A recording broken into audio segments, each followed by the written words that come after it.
Yeah. I wanted to bring him in and just do a little question and answer. I was hoping you would have been recording all the bio of him, but we'll catch that later. I just wanted to do a quick question and answer with Chris. For one, I'll start with you guys just to see if you guys have any questions about what D1 basketball is like, the schedule, the competition, the team, the coaching. If y'all have any questions, I'm gonna open it up for y'all first, and then I got some stuff I wanna ask him just that I'm curious about myself. So if you guys got something for Chris, throw it at him. Let's not be here all day, so don't be shy. It's if you got questions about what D1 is like, you can totally get them answered right now. How often do you work out? So usually, like a normal day for us is that you have class in the morning. Like usually, my classes were like 8 a.m. to 12:45, and then you would get some lunch, and then you would usually have an hour between practice, and you either get shots up or get rehab, treatment. Treatment's huge in college. I didn't know that until I got there because you're working out so much. But so you have that hour period, and then you got practice. It usually ranges from an hour and a half to 2 hours. And then after practice, you have more treatment with Asia. Asia's our trainer. And then after that, you can either get more shots up, or we usually just go get some dinner, go to the room, get some homework done, and we usually go back to the gym and just get some shots up. Just work. That's when you like work on your own stuff, because like in practice, it's more like team oriented stuff. So you're really doing. It's not as much skill work as you would think. Like what you guys did today, like that was like a lot of skill work. You're not really doing that in the college practice. It has to do with a lot of the team, so you gotta get that stuff in when you're not in practice. So you gotta spend a good hour and a half by yourself when you're not in practice. So I'd say it's a good amount of time you're working out. What does the treatment look like? What do they do for you so you're not sore? I mean, there's a lot of different options. I love the ice bath, like contrast. So you sit in the ice bath for, it's like, I think 3 minutes. You get in the hot tub for 2 minutes. You go back in the ice bath for 3, hot tub 2. You can do that as many times as you want. I love that. You feel like damn near brand new in the next like 4 hours after that. We have like stim. That's like when they put needles and like electrodes. I don't really know how that stuff works, but it definitely makes you feel better.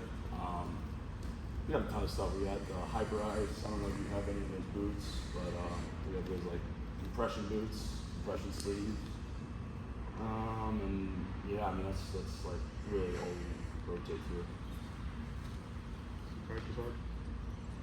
Yeah, practice is hard, especially in the summer. Once you get towards like the season, you're in season, it varies, but that summer leading up to the season, those practices are tough. It took me a while to get used to it. But it gets easier. I'm already going. Anybody else? So my question is, what's the biggest difference between high school and college as far as the speed, the physicalness, the environment you're playing in? What's the jump in the level, or maybe not a jump in the level? What's your feeling?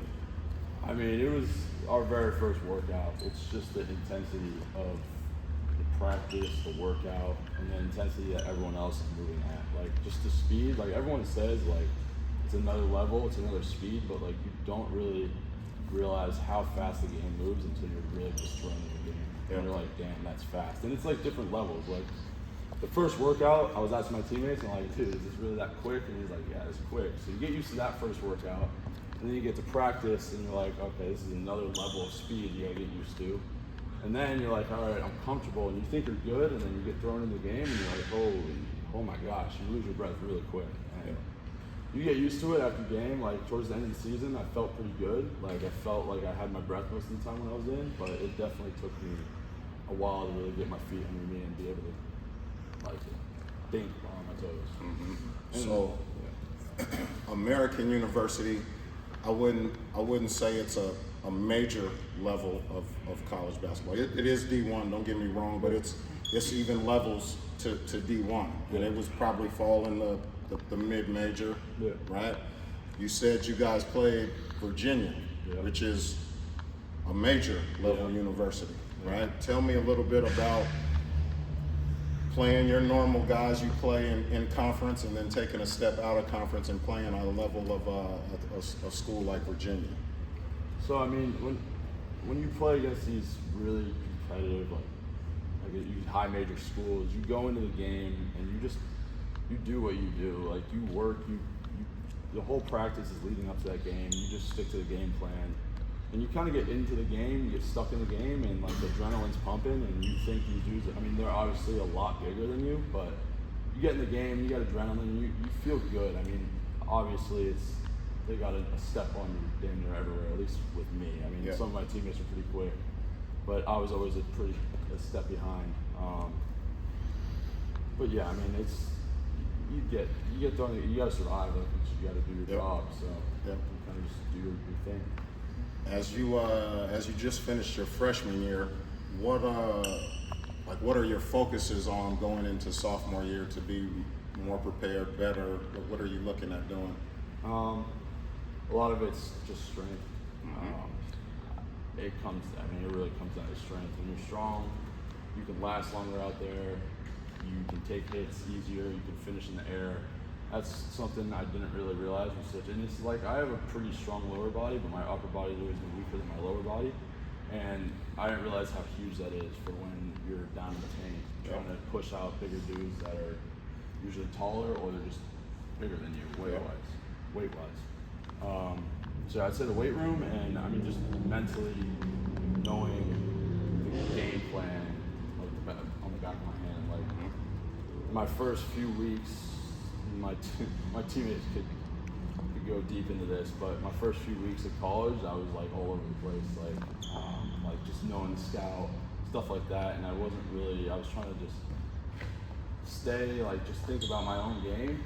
But then you also have to worry about your game plan, going into the games, your practice schedule, and all that stuff. So it's just trying to stay calm and just stick to what you're good at, and yeah.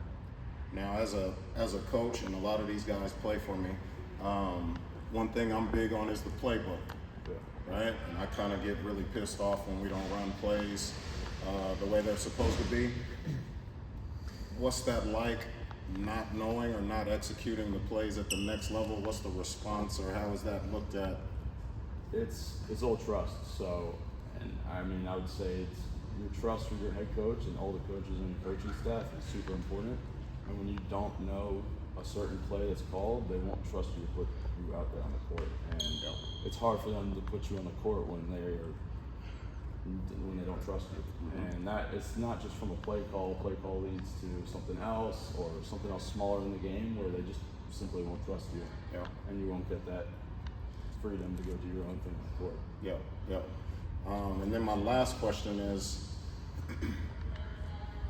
what is college life like off the court? Like what do you do? How do you relax, chill, kick it? Like what's your off court look like? I mean, when I'm off, I like to relax. I mean, some of my teammates play 2K, they play a lot of video games. I don't have my game system up there, so I can just chill, we chill in the lounge, just a little chat. You're always around your team. Like we just all hang out. I listen to music, golf sometimes, not usually in the season. But yeah, I mean, I don't know. It's kind of just hang. Good stuff. Anybody else got any more questions for Chris before we let him get out of here? No? Well, I appreciate you coming, man. Thanks for taking a few minutes. Good to see you again. Mike, thanks for recording. I think a lot of y'all have dreams of playing at the D1 level. I think it's a good dream to have, so just getting an idea, a small look at what it's about, kind of makes you think, all right, I got 4 years left, I got no years left, I got 2 years left. Like your timer is whatever your timer is, your goal is whatever the goal is, but are you working to just prepare, right? The stuff we do every day for 3, 4, 5 hours, I'm trying to help y'all prepare for that, because one of the prerequisites of being here is that y'all all want to move on to the next level. All the guys that have come through here and left, They tell me that they were ready. We're gonna keep it going. Even though Chris didn't play for me at Lab for the 5 or 6 years, we did everything we do here. We just did it in training sessions, you know. So the work will pay off if you're doing it and doing it right. Y'all got me? All right, let's bring it in. Let's get out of here, y'all. So hard work on three. Hard work on three. 1, 2, 3. Hard work. Appreciate it, y'all.